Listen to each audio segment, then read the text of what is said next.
Welcome back to another technical deep dive here in the debug zone. Today we're tackling a big question and breaking it down with insights from other users.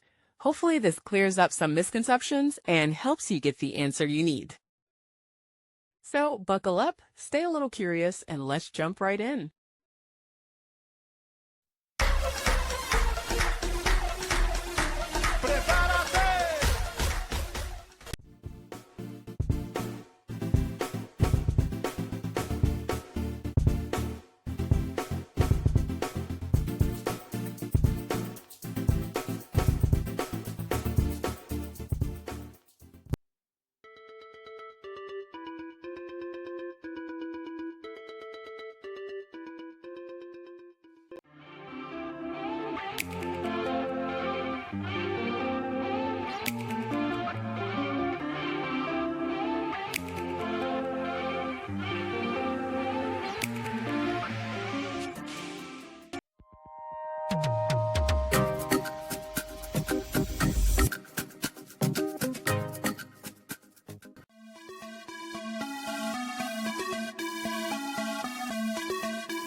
And that's a wrap.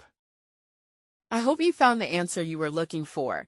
If you did, take a second to hit that subscribe button. It really helps out. And let me know in the comments which solution worked best for you. See you next time in the debug zone.